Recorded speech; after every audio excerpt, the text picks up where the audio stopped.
100 అడుగుల లోతున పాతి పెట్టాలంటే ఏంది దీనికి కారణం అంత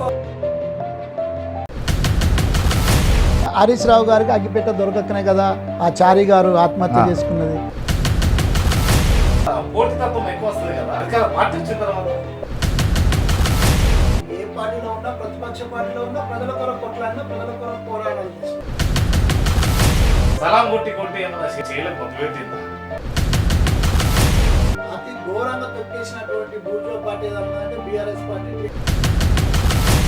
తెలంగాణ వచ్చిన తర్వాత ఆ 200 మందికి ఇప్పుడు కాంగ్రెస్ పార్టీ ఏం చేయబోతుంది?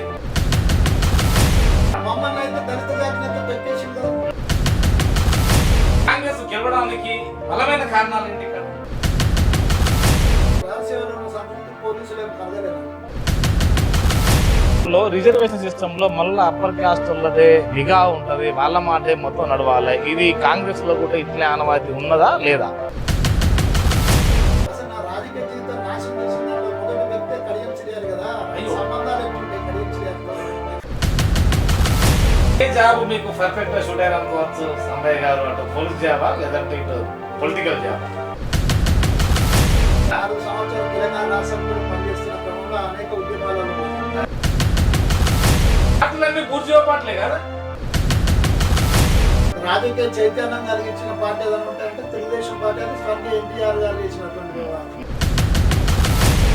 ఎన్ని పార్టీలు మారిందో మీ ఇష్టమా? ఎన్ని పార్టీ మారుతా? ఇది రెండో పార్టీ రెడ్లంటే దొంగలు, డెబ్బలు వేలమంటే దొంగలు. ఈ 6 గ్యారెంటీలలో ఎంత మేరకు సక్సెస్ అయ్యారో ఇంకా ఏమో ఆశ చూపెట్టబోతున్నారు ప్రజలకు? పార్టీలు మారినా కూడా అధికార పార్టీలకు వెళ్ళలేదు, అధికారాన్ని చెలాయించలేదు, అధికారాన్ని అడ్డం పెట్టుకొని నేను ఇంకో రకమైనటువంటి వ్యవహారం చేయలే.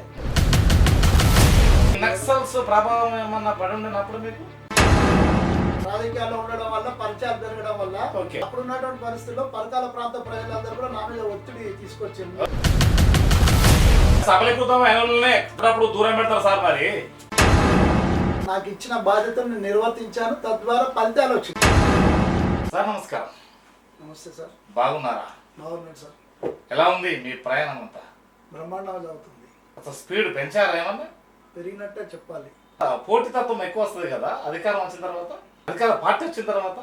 డెఫినెట్గా అధికారం ఉన్న పార్టీలోకి ఎక్కువ మంది జాయిన్ కావాలని చూస్తూ ఉంటారు, అందులో పోటీ ఆటోమేటిక్గా పెరుగుతూ ఉంటుంది. ఇప్పుడు కూడా అదే జరుగుతుంది ఇక్కడ. సో మరి ఎలా నెగ్గించుకోగలుగుతారు? డెఫినెట్గా నేను నెగ్గించుకోవడం కాదు, నాతో ఉన్న క్యాడర్ కానీ నన్ను అభిమానించే ప్రజలు కానీ డెఫినెట్గా నన్ను ముందుకు తీసుకెళ్తారు. తద్వారా వాళ్ళ ద్వారా నేను ముందుకు వెళ్తాను, నెగ్గుతాననే నమ్మకం, విశ్వాసం ఉంది నాకు. ఒక 2 ఎమ్మెల్యే సీట్లు అయితే గెలుచుకొని రండి, నీకు సీట్ కన్ఫర్మ్ అని కూడా చెప్పారు కదా అప్పట్లో. ఇది నిజమా కాదా? అధిష్టానం ఓ మాటగా అప్పుడు ఆ సందర్భంలో నన్ను పిలిచి మాట్లాడిన సందర్భంగా అధిష్టానం చెప్పడం జరిగింది. నేను కూడా ఆ విధంగా 2 నియోజకవర్గాల్లో నేను కృషి చేయడం జరిగింది. నా కృషి ఫలితమో లేదంటే ప్రజల ప్రజలు ఇచ్చిన ఆశీర్వాదం వలన 2 సీట్లు గెలవడం జరిగింది. దాంతో పాటుగా ఇంకొక 4 సీట్లు కూడా ఈ పార్లమెంట్ పరిధిలో మేము గెలుచుకోవడం జరిగింది. ఇంకోటి మీకు ఇన్ఛార్జిగా కరీంనగర్ కూడా ఇచ్చారు కదా? పిసిసి వైస్ ప్రెసిడెంట్ గా నేను కరీంనగర్ పార్లమెంట్ ఇన్ఛార్జ్ గా గత 2 ఇయర్స్ నుంచి పనిచేస్తున్నాను. 1.5 ఇయర్ గా ఉన్నటువంటి 7 నియోజకవర్గాలు కూడా పర్యటించడం, కార్యకర్తలను సమాయత్తం చేయడం, సమావేశాన్ని నిర్వహించడం, ఎన్నికల వరకు వాళ్ళను తీసుకుపోవడం జరిగింది. అక్కడ కూడా ఆ 7 నియోజకవర్గాల్లో కూడా 4 నియోజకవర్గాల్లో కాంగ్రెస్ పార్టీ విజయకేతనం ఎగరవేయడం జరిగింది. అందులో కూడా నా కృషి ఉంది. అప్పుడప్పుడు సమయ సందర్భమా ఇంకోట ముంగట పెట్టిన ఇస్తారును దంచకపోయేటోళ్ళు కూడా ఉంటారు కదా. రాజకీయాలలో అది సహజమే కదా సార్. అటువంటి ఎన్ని వచ్చినా ఇక్కడ ఒక ఇది జాతీయ పార్టీగా ఈ పార్టీలో కొన్ని పద్ధతులు, సిస్టమ్ అనేది ఉంది. జాతీయ పార్టీతో పాటు రాష్ట్ర పార్టీ ఏ విధంగా ఎంపిక చేయాలి అభ్యర్థులు అనే విషయంలో అనేక కోణాల్లో పరిశీలన చేస్తారు. సర్వేలు అంటారు, ఇంటెలిజెన్సీ అంటారు, రకరకాల సర్వేల రూపేణ వాళ్ళు ఇన్ఫర్మేషన్ తెప్పించుకుంటారు. లాబింగ్ కూడా ఉంటుంది కదా ఇందులో. లాబింగ్ ఉండడం అనేది రాజకీయ పార్టీలో సహజం. కానీ ఇక్కడ నాకు సంబంధించినంత వరకు లాబింగ్ అవసరం లేదని నేను చెప్పగలను. ఎందుకంటే పార్టీ కార్యక్రమాలు కావచ్చు, పార్టీ ఇచ్చిన బాధ్యత కావచ్చు, సక్రమంగా నిర్వర్తించడం కావచ్చు, దాన్ని విజయం వైపు తీసుకుపోవడం కావచ్చు, అందులో నేను సఫలీకృతమైన దూరం పెడతారు సార్. మరి నాకు సంబంధించినంత వరకు అది జరగదని నేను నమ్ముతా ఉన్నాను. ఎందుకంటే పార్టీ నాకు ఇచ్చిన బాధ్యతను నిర్వర్తించాను, తద్వారా ఫలితాలు వచ్చినాయి. ఫలితాలు వచ్చిన తర్వాత కూడా పక్కకు పెట్టాలని పార్టీ ఆలోచిస్తే చేయగలిగింది ఏముండదు వాస్తవంగా. కానీ అది నా విషయంలో జరగదని నేను భావిస్తాను. అమ్మయ్య గారు అంటే ఎక్కడ ఏ దిశ ఉండే ఏ దశకు వచ్చారు అసలు? ఒక జాబ్ కు రిజైన్ చేయవలసిన అవసరం ఏంటి? సలాం కొట్టి కొట్టి ఏమైనా చేయలకు మొదలుపెట్టిందా? యాక్చువల్గా చిన్న వ్యవసాయ కుటుంబం నుంచి వచ్చినటువంటి వాడిని. బాబాసాహెబ్ అంబేద్కర్ గారు నాకు స్ఫూర్తి. మా తల్లిదండ్రులు ఆ రోజుల్లో ఉన్న పరిస్థితులలో నన్ను చదివించడం అనేది గొప్ప విషయం. బాబాసాహెబ్ గారు అందించినటువంటి ఒక అవకాశాన్ని అందిపుచ్చుకొని నేను పోలీసులకు పోకముందే మా గ్రామంలో సర్పంచ్ యాక్చువల్ గా జనరల్ సీట్ లో యునానిమస్ గా నాకు సర్పంచ్ చేశారు. 87 లో నేను సర్పంచ్. మాది మలక్పేట విలేజ్, అరకాల మండలం, అప్పుడు ఉమ్మడి వరంగల్ జిల్లా, ఇప్పుడు హనుమకొండ జిల్లా. నేను యునానిమస్ సర్పంచ్ అక్కడ. అప్పుడు ఇంకో సిస్టమ్ ఉండే, మండల పరిషత్ ఉపాధ్యక్షుని ఎంపిక అనేది సర్పంచ్లు అందరు కలిసి ఓట్లు వేసే విధానం ఉండేది. అప్పుడు 25 విలేజ్ 25 సర్పంచ్లు ఉంటే ఒకటి బీజేపీ ఉండే, 2 కాంగ్రెస్ ఉంటే, మిగతా తెలుగుదేశం ఉండే. నేను తెలుగుదేశం ఉండి మండల పరిషత్ ఉపాధ్యక్షుడిగా కూడా ఎంపిక కావడం జరిగింది. సంవత్సర కాలం ఆ ప్రాంతంలో ఉన్న ప్రజలకు సేవ చేయడం జరిగింది. ఆ తర్వాత నేను పోలీసులకి 89 లో పోలీస్ డిపార్ట్మెంట్ లో జాయిన్ అయినా. దానికన్నా ముందు నేను ఒక క్రీడాకారుని. 78 నుంచి 87 వరకు కూడా నేను స్పోర్ట్స్ గేమ్స్ ఫీల్డ్ లో ఉన్నవాడిని. నాకు అప్పుడు కబడ్డీ గేమ్ లో ఉండేవాడిని. కబడ్డీ బాగా ఆడతారా? అన్ని నేషనల్స్ ఆడడం జరిగింది. ఆల్ ఇండియా యూనివర్సిటీస్ లో కాకతీయ యూనివర్సిటీస్ కు 2 times గోల్డ్ మెడల్ తీసుకొచ్చింది. సంతోషం. ఆ విధంగా నేను జిల్లాలో popular sports man. Sports quota దానికి అప్పుడు ఎగ్జామ్ పెట్టారా, ఎగ్జామ్ మేము రాయడం జరిగింది. మాతోనే రిటర్న్ ఎగ్జామ్ స్టార్ట్ అయింది. అప్పుడు పరీక్షలు రాసిన తర్వాత రిజల్ట్ వచ్చిన తర్వాతనే రిజర్వేషన్ లో వచ్చింది. మెయిన్ గా ఉద్యోగానికి రాజీనామా చేయడానికి గల కారణం ఏంది ఇక్కడ అసలు? ఉద్యోగానికి రాజీనామా చేయడానికి గల కారణము 2-3 అంశాలు ఉన్నాయి. ఫస్ట్ నేను రాజకీయాల్లో ఉండడం, సర్పంచ్ గా చేయడం, మండల పరిషత్ అధ్యక్షుడిగా పనిచేయడం వల్ల, అప్పటికే 1.5 year నేను రాజకీయాల్లో పనిచేయడం వల్ల, తర్వాత అప్పుడు తెలుగు యువత మండల అధ్యక్షునిగా ఉంటుంది. ఎన్ని పార్టీలు మారిందో మీ ఇష్టమా? ఎన్ని పార్టీలు మారతారా? నేను పార్టీలు మారినాను అనే కన్నా సందర్భాన్ని బట్టి ప్రజలకు ఎక్కడ ఉండి మనము సేవ చేయగలుగుతాం ఎక్కువ అనేది ఆలోచించినప్పుడు ఆ సందర్భం ఒత్తిడి మేరకు కొన్నిసార్లు నిర్ణయాలు తీసుకోవడం జరిగింది. ఆ నిర్ణయాలు తప్ప నేను పార్టీలు మారినా కూడా అధికార పార్టీలకు వెళ్ళలేదు, అధికారాన్ని చెలాయించలేదు, అధికారాన్ని అడ్డం పెట్టుకొని నేను ఇంకో రకమైనటువంటి వ్యవహారం చేయలే. ఏ పార్టీలో ఉన్నా, ప్రతిపక్ష పార్టీలో ఉన్నా, ప్రజల కొరకు కొట్లాడినా, ప్రజల కొరకు పోరాటాలు చేసి 3 అంశాలు అన్నారు. ఆ అంశాలు ఏంటి? మొట్టమొదటి నేను రాజకీయాల్లో ఉండడం వల్ల, పరిచయాలు పెరగడం వల్ల, అప్పుడున్నటువంటి పరిస్థితుల్లో పరకాల ప్రాంత ప్రజలందరూ కూడా నా మీద ఒత్తిడి తీసుకొచ్చింది. రావాలి, ఎమ్మెల్యేగా పోటీ చేయాలి కాబట్టి మీరు రాజీనామా చేయాలని ఒత్తిడి పెరగడం జరిగింది. అది మొదటిదైతే. రెండోది బాబాసాహెబ్ అంబేద్కర్ గారు ఇచ్చినటువంటి స్ఫూర్తి. నేను ఈ శాఖలో ఉంటే కొంతమందికే నేను ఉపయోగపడతాను, కొంత చేయగలుగుతా. కానీ రాజకీయం అనేది విస్తృతమైనటువంటి ఒక వ్యవహారం కనుక ప్రజాస్వామ్యంలో మరి పాలిటిక్స్ కున్న వాల్యూ ఏదైతే ఉందో పెద్దది. తర్వాత తద్వారా ఏదైనా అభివృద్ధి జరగాలంటే మన వాళ్ళందరికీ కూడా, ప్రజలందరూ కూడా ఎక్కువ ఉపయోగపడాలంటే అధికారం ఉండాలి, అనేది కావాలి. కనుక ఈ 3 అంశాలను దృష్టిలో పెట్టుకొని నేను రాజీనామా చేయడం జరిగింది. అప్పటికి నాకు ఇంకా 18 సంవత్సరాల సర్వీస్ ఉంది. 14 years సర్వీస్ మాత్రం చేసిన. సిఐగా గోదావరి 2 town లో పనిచేస్తున్నప్పుడు నాకు ఈ అవకాశం వచ్చింది. 2004లో చంద్రబాబు నాయుడు గారు పోలీసులు నమ్మరనేది అసత్యమే చెప్తాను నేను. అసలు సమాజంలో పోలీసు లేకుండా ఒక్క రోజు పోలీసు లేదనుకొని మీరు నిద్రించగలుగుతారు హాయి? నమ్మరు కదా అంటున్నా. ఎందుకు నమ్మరు? ఒక మిమ్మల్నే కాదు, రాజకీయ నాయకులు నమ్మరు, పోలీసులు నమ్మరు, మా వృత్తి నమ్మరు. అవి ఒకటే కాదు అనేది. జనరల్ గా పోలీసులు నమ్మరు అనేది కరెక్ట్ కాదు, కానీ పోలీసులు కూడా చేసేది ప్రజాసేవనే కదా. ప్రజాసేవ అనేది ఆ ఒక పర్టికులర్ శాఖలో ఉండి నిర్వర్తించడం వల్ల జనరల్ గా ఏముంటది పోలీస్ అంటే. ఏ ఏరియాలో ఎక్కువ పని చేశారు? నేను ఆదిలాబాద్ జిల్లా నాకు ఫస్ట్ పోస్టింగ్ ఈ ప్రాంతం నెల్లూరు నియోజకవర్గంలో నన్నెల అనే మండలం, చిన్న మండల హెడ్ క్వార్టర్లో 2 సంవత్సరాలు చేసిన. దాని తర్వాత మందమరిలో ఎస్ఐగా 5 సంవత్సరాలు చేసిన. ఆ తర్వాత రామకృష్ణపూర్ లో 1 సంవత్సరం చేసిన. తర్వాత బెల్లంపల్లి 2 town లో చేసిన. మొత్తం ఒక కోల్బెల్ట్ ఏరియా, ఒకే సబ్ డివిజన్, ఒకే నియోజకవర్గంలో 14 సంవత్సరాలు చేసిన. ఆ తర్వాత హుజరాబాద్ లో కూడా 12 రోజులు పనిచేసాను నేను. అక్కడ నుంచి గోదావరి 2 town కోల్బెల్ట్ ఏరియా. అక్కడ 1 year 1.5 years చేస్తున్న క్రమంలో నాకు ప్రజల నుంచి ఒత్తిడి రావడం, నేను రాజీనామా. ప్రభావం ఏమన్నా పడి ఉండేనప్పుడు మీకు? అప్పుడు 89 బ్యాచ్ అంటేనే ఒక యుద్ధం లాగా ఉన్న పరిస్థితి. పోలీస్ ఆఫీసర్ గా అప్పుడున్నటువంటి ఛాలెంజెస్, ముఖ్యంగా నక్సలిజం పనిచేయడం అనేది జరిగింది. నేను గోదావరి 2 town సిఐగా ఉన్నప్పుడు ఆయన ఎస్పీగా ఉండేది, కరీంనగర్ ఎస్పీగా ఉండేది. ఆయన ఉన్నప్పుడే నేను రిజైన్ చేసి బయటకు వచ్చినాను. ఆ విధంగా అక్కడ అప్పుడు ఉన్నటువంటి సమస్య ఏదైనా పెద్ద సమస్య ఉందంటే నక్సలైట్ సమస్య అనేది అందరూ అంటారు. ప్రజల పక్షాన వారు నిలబడి కొట్లాడతారని వాళ్ళు చెప్తారు. ప్రభుత్వం ఏమో వాళ్ళని ఎదుర్కోవాలంటది కనుక ఉన్న పరిస్థితులలో ఉద్యోగిగా అందరు చేసే ఉద్యోగమే నేను కూడా చేసినప్పుడు. ఏ జాబ్ మీకు పర్ఫెక్ట్ షూట్ అయ్యారు అనుకోవచ్చు సంబయ్య గారు? అటు పోలీస్ జాబా లేదంటే ఇటు పొలిటికల్ జాబా? పర్ఫెక్ట్ అంటే ప్రజాసేవ అనేది పర్ఫెక్ట్ అనిపిస్తుంది. నేను 20 సంవత్సరాల కానీ చాలా సమస్యలను ఫేస్ చేసిన, అనేకమైనటువంటి సమస్యలు చూసిన వానిగా ప్రజాసేవలో ఉన్న సంతృప్తి పోలీసులు ఏం కలగలే నాకు. ప్రజాసేవలో ఓడిపోయినా కూడా ప్రజల పక్షాన్ని నిలబడి పోరాటం చేయడం, పోలీసులతో దెబ్బలు తీయడం, కేసులు పెట్టించుకోవడం అనే దానిలో ఉన్న సంతృప్తి పోలీసులు ఏం కలగలేదు నాకు. వాస్తవం చెప్పాలి. పడ్డాయి. తెలంగాణ రాష్ట్ర సమితిలో 4 సంవత్సరాలు తెలంగాణ రాష్ట్ర సమితిలో పనిచేస్తున్న క్రమంలో అనేక ఉద్యమాలలో ఉన్నా నేను. 42 రోజులు జరిగిన సకల జనుల సమ్మె కావచ్చు, పంట వార్పులు కావచ్చు, ధర్నాలు కావచ్చు, రాష్ట్ర రోకలు కావచ్చు, రైలు రోకలు కావచ్చు, కీలక పాత్ర ఉన్నది. 4 సంవత్సరాలు చేసిన 4 కేసులు అయినాయి, 3 పోయినాయి, ఒకటి ఉన్నది మొన్న రీసెంట్ గా పోయింది. ఎందుకు మరి టిఆర్ఎస్ లో ఎందుకు ఇమ్మడలేకపోయారంటే ఏం చెప్పగలుగుతారు? టిఆర్ఎస్ లో ఇమ్మడలేకపోవడం అనేది కాదు, నా తప్పు కాదు, కానీ నాకు సరి అయిన ప్రాతినిధ్యం లభించలేదు, గుర్తింపు లభించలేదు, నాకు గుర్తింపు ఇవ్వలేదు. దాంతో వదిలే అనుకుని పార్టీలన్నీ బూర్జువా పార్టీలే కదా. పార్టీలు ఏవైనా బూర్జువా పార్టీలు అయినప్పటికీ అన్ని బూర్జువా పార్టీలు ఎట్లయితే ఇప్పుడు కాంగ్రెస్ పార్టీని బూర్జువా పార్టీ అనేట్లా లేకపోతే ఎక్కడున్నా లేకున్నా ప్రజల పక్షాన్ని నిలబడి పనిచేస్తున్న పార్టీలను బూర్జువా పార్టీలు అని ఎట్లా అంటారు? బూర్జువా పార్టీ అయితే కింద ఇప్పుడు ఉన్న బీఆర్ఎస్ పార్టీ తప్ప నాకున్నంత నాలెడ్జ్ లో ఈ కాంగ్రెస్ గానీ తెలుగుదేశం గానీ ఇవి బూర్జువా పార్టీలు కావనే చెప్పాలి. అంటే ప్రాంతీయ పార్టీలు అంటే ఒకే దూడు పోతాయి అనుకోవచ్చా? డెఫినెట్ గా ఆయన ఇంచుమించు అట్లే ఉంటున్నాయి ప్రాంతీయ పార్టీలు. మీరు ఎక్కడ పరిశీలించినా కూడా, మీరు ఏ రాష్ట్రం వెళ్ళి చూసినా కూడా ప్రాంతీయ ఓడిపోవడానికి అదే కారణం అనుకోవచ్చు ఇక్కడ మరి బీఆర్ఎస్. నిన్న జరిగిన ఎన్నికలలో ప్రజలు ఖచ్చితమైన తీర్పు ఇచ్చారు. ఆ నియంతృత్వాన్ని కాంగ్రెస్ గెలవడానికి బలమైన కారణాలు ఏంటి? ఇక్కడ కాంగ్రెస్ గెలవడానికి బలమైన కారణాలు ఏంటంటే, కాంగ్రెస్ కు బలమైన నాయకుడిని పిసిసి అధ్యక్షుడిగా నియమించింది పార్టీ మొదటిది. రెండవది, ఆయన పిసిసి అయిన తర్వాతనే కాంగ్రెస్ పార్టీని ప్రజల్లోకి లోతుగా తీసుకుపోవడం జరిగింది.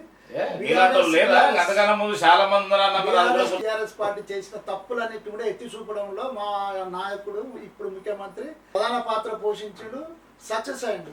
దాంతో పాటు ఈయన నియంతృత్వము, రాచరిక వ్యవస్థను మన అందరికి తలపింపజేసిండు. 10 సంవత్సరాలు ప్రజాధనాన్ని అంతా దాచుకొని ఇవాళ కాళేశ్వరం పేరు చెప్పి అందరిని ఆగం చేసిండు. సెంటిమెంట్ పేరు మీద అధికారంలోకి వచ్చిండు, బొందలగడ్డలో కూర్చున్నాడు. మళ్ళీ కాళేశ్వరం పేరు చెప్పి 1 లక్షల కోట్లు దోసుకున్నాడు. ఆఖరి కొత్త మునిగిపోయే పరిస్థితి వచ్చింది. ఇప్పుడు 6 లక్షల కోట్ల రూపాయల అప్పును మాత్రం మా తలకాయన పెట్టి సారి ఇంటికాడ కూర్చున్నాడు. ఇప్పుడు ఇది కూడా ఈ కాళేశ్వరం కూడా మీ నియోజకవర్గం అనుకుంటాను. ఇప్పుడు ఎంపీ నియోజకవర్గం కదా. భూపాలపల్లి లేదు, అది మంత్రిలో వస్తుంది. భూపాలపల్లి జిల్లాలో వస్తుంది. మంత్రి అంటే ఇప్పుడు మంత్రి భూపాలపల్లి మాత్రం మీ నియోజకవర్గం. భూపాలపల్లి మాత్రం వరంగల్ పార్లమెంట్ లో ఉంది. వరంగల్ పార్లమెంట్ లో 7 నియోజకవర్గాలు ఉన్నాయి. అందులో భూపాలపల్లి ఒకటి, పరకాలు ఒకటి, వరంగల్ తూర్పు, వరంగల్ పశ్చిమ, అదే విధంగా వర్ధనపేట, స్టేషన్ గన్పూర్, పాలకుర్తి, ఈ 7 నియోజకవర్గాలు ఉంటాయి. ఈ 6 అసెంబ్లీలో కాంగ్రెస్ పార్టీ గెలిచింది, 6 ఎమ్మెల్యేలు గెలిచిండు.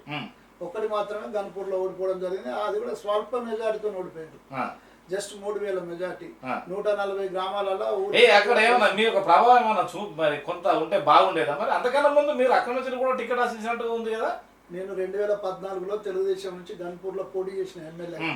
ఈ సెంటిమెంట్ ఉండడం వల్ల ఆ సెంటిమెంట్ తోని ఆ మంచి వాళ్ళు ఆ సెంటిమెంట్ మీకు అర్థిస్తే కదా. మీరు కూడా కొంతకాలం అందులో పనిచేశారు కదా. చేసినా కూడా పార్టీలు వేరు అన్నట్ట. పార్టీలు వేరు కదా. ఆంధ్ర పార్టీ దొంగల పార్టీ, తెలంగాణ వ్యతిరేక పార్టీ అని ముద్ర వేయలేదు. ఆ సారు మన బీఆర్ఎస్ నాయకులు, గత ముఖ్యమంత్రి గారు కేసీఆర్ గారు తెలుగుదేశం అనేసరికి దొంగల పార్టీ అన్నట్టే తీసుకొచ్చింది కదా. దాంతోనే ఇప్పుడు ప్రభావం, సెంటిమెంట్ మొన్నటిదాకా కూడా 2018 వరకు కూడా సెంటిమెంట్ ఉంది. ప్రజలు ఆయన నమ్మిరు, ఆయన మాటలు నమ్మిరు. ఆయన చాలా మన అందరికి తెలిసిన విషయమే, ప్రపంచానికి తెలిసిన విషయమే. మరి ఆయన అన్ని విద్యలు తెలిసిన నాయకుడు, కులకర్ణ గోకర్ణ అన్ని విద్యలు. చెప్పండి, తెలంగాణ ఉద్యమ నేపథ్యం కావచ్చు, తెలంగాణ రావడం సంతోషకరంగా అన్ని ఇంతవరకు బాగానే ఉన్నాయి. కానీ సామాజిక తెలంగాణ కాకుండా తెలంగాణ రావుల చేతుల నుండి రెడ్ల చేతులకు వచ్చిందంటే సాంబయ్య గారు ఏకీపిస్తారా? ఇక్కడ తెలంగాణ రావడం అనేది అవసరము అనే దాని విషయంలో ఓకే, అంతవరకు బాగా ఉంది. 100% నేను ఏకీభవిస్తా. ఓకే, సామాజిక తెలంగాణ రాలేదనే దాన్ని కూడా ఏకీభవిస్తా. సామాజిక తెలంగాణలో మరీ ముఖ్యంగా దళితులకు సంబంధించినటువంటి అంశం చూసినప్పుడు అతి ఘోరంగా తొక్కేసినటువంటి బూర్జో పార్టీ ఏదన్నా అంటే బీఆర్ఎస్ పార్టీ, టీఆర్ఎస్ పార్టీ అనే విషయాన్ని చెప్పక తప్పదు. తర్వాత ఇది మొదటి నుంచి కూడా దొరల ఏరియా అని అంటారు. తెలంగాణ అంటేనే దొరల పాలన వాళ్ళకు. తెలంగాణ అంటేనే దొరల పాలన చేసినటువంటి వ్యవహారం వాళ్ళ దాడికి వీళ్ళు పట్టణ ప్రాంతాలకు పోయినరా లేదా? వాస్తవం మీరు చెప్పేది. అప్పుడు ఉన్నటువంటి పరిస్థితులలో వీళ్ళకి వ్యతిరేకంగానే అక్కడ నక్సలిజం అనేది పుట్టుకొచ్చింది. పోరాటం మొదలైంది, భూ పోరాటాలు అయినాయి, అనేక పోరాటాలు అయినాయి. వాళ్ళ భయానికే కొంతమంది పట్టణ ప్రాంతానికి ఉన్నది లేదు వదిలిపెట్టేందుకు పోయిండ్రు,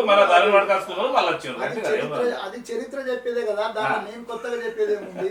అది చరిత్రనే ప్రజలకు తెలిసిందే కదా. కాంగ్రెస్ అంటేనే రెడ్ల పార్టీ కేవలం అంటే అటు నుంచి ఇటు వచ్చి పడింది తెలంగాణ. దీనికి ఏమంటుంది? నేను ఒప్పుకోను. ఎందుకు ఒప్పుకోనంటే జనరల్ గా కాంగ్రెస్ పార్టీ పార్టీ అంటారు. మీరు సార్ మీరు ఒకటి అర్థం చేసుకోవాలి. రెడ్ల నాయకత్వం ఉంది కాదన్నాడు, కానీ కాంగ్రెస్ పార్టీ అంటే దళితుల పార్టీ, మైనార్టీ వాళ్ళ పార్టీ అంటారు తప్ప రెడ్ల పార్టీ అని అన్నారు. నాయకత్వం రెడ్ల ఉన్నారు కాబట్టి కొంచెం నాయకత్వం చేస్తున్నారు కనుక రెడ్ల పార్టీ అని ముద్ర వేయడానికి ట్రై చేస్తాను తప్ప అది కరెక్ట్ కాదు. ఇవాళ బడుగు బలైన వర్గాలు, మైనార్టీ, దళితుల పార్టీ కాంగ్రెస్ పార్టీ. అసలు ఈ వర్గాలకు ఏమైనా చేసిందంటే కూడా చేసింది కాంగ్రెస్ పార్టీ. ఆ తర్వాత ఏది చేసినా కూడా కాంగ్రెస్ పార్టీ చేసింది. ఆ తర్వాత ఎన్టీఆర్ గారు చేసింది. రాజకీయ చైతన్యం కలిగించిన పార్టీ ఏదైనా ఉంటాయంటే తెలుగుదేశం పార్టీ. అది స్వర్గీయ ఎన్టీఆర్ గారు చేసినటువంటి వ్యవహారం. అంతే తప్ప ఇది రెడ్ల పార్టీ, రెడ్ల అంటే దొంగలు, లేకపోతే వెలుమలంటే దొంగలు అని నేను అనను. కానీ వాస్తవం ఏంటంటే పార్టీ అనేది బడుగు బలైన వర్గాలు, మైనార్టీలు, దళితుల పార్టీ కాంగ్రెస్ పార్టీ. నాయకత్వం అనేది ఎక్కువ ఉండొచ్చు, రెడ్ల చేతులు ఉండొచ్చు, అది వేరే విషయం. అట్లా అంటే నిన్న పోయిన ఎన్నికలలో, అసెంబ్లీ ఎన్నికలలో మా రాహుల్ గాంధీ గారు, సోనియా గాంధీ గారు 40% బీసీలకు సీట్లు కేటాయించింది. 26 సీట్లు ఇచ్చారు నిన్న బీసీలకు. గతంలో ఎప్పుడు ఇవ్వలే. అట్లాంటి 40 సీట్లు అంటే మామూలు విషయం కాదు కదా. ఇది రెడ్ల పార్టీ అంటే మొత్తం రెడ్లనే పెట్టుకొని గెలిపించుకొని అధికారంలోకి వస్తే మీరు రెడ్ల పార్టీ అనొచ్చు. 40% సీట్లు బీసీలకు ఇవ్వడం, ఇక ఎస్సీ ఎస్టీలకు 39 రిజర్వేషన్లు ఉన్నాయి. ఎట్లా రెడ్ల పార్టీ అవుతుంది? అది రెడ్ల పార్టీ కాదు. వీళ్ళు ఇట్లాంటి ప్రచారాలు ఎదుటి పార్టీ వాళ్ళు చేస్తూ వాళ్ళను దెబ్బతీయడానికి, పార్టీని డ్యామేజ్ చేయడానికి చేసే. వరంగల్ ఎలా ఉంది ఇప్పుడు వరంగల్ అసలు మొత్తం మీద? ఈసారి ఎలక్షన్ అండి సాహసోపేతంగానే ఉంటది. ఎందుకంటే వరంగల్ ప్రజలు సెంటిమెంట్ ఎక్కువ కూడుకున్నటువంటి ప్రజలు ఉంటారు, మేధావులు ఉంటారు, యూనివర్సిటీ ఉంది, చాలా మంది చదువుకున్న వాళ్ళు ఉంటారు. గతంలో కూడా ఈ యూనివర్సిటీలో ఉన్నటువంటి విద్యార్థులు కావచ్చు, ఉద్యోగులు కావచ్చు, ఎంప్లాయీస్ అందరి వల్లనే ఇక్కడ సెంటిమెంట్ ఎక్కువ లేచింది. 69 కన్నా ఎక్కువ ఉద్యమం ఇక్కడ జనాలు చేయడం జరిగింది. కాబట్టి ఇప్పుడు కూడా అదే స్ఫూర్తితో మొన్న జరిగినటువంటి 2023 జరిగిన అసెంబ్లీ ఎన్నికలలో అదే తీర్పిచ్చారు. ఇవాళ 12 సీట్లకు 10 సీట్లు మేము గెలిచినాం కాంగ్రెస్. అంటే జరగబోయే పార్లమెంట్ కూడా మాకు ఇప్పుడు ఉమ్మడి జిల్లాలో 2 పార్లమెంట్లు ఉన్నాయి. మహబాద్ పార్లమెంట్, వరంగల్ పార్లమెంట్.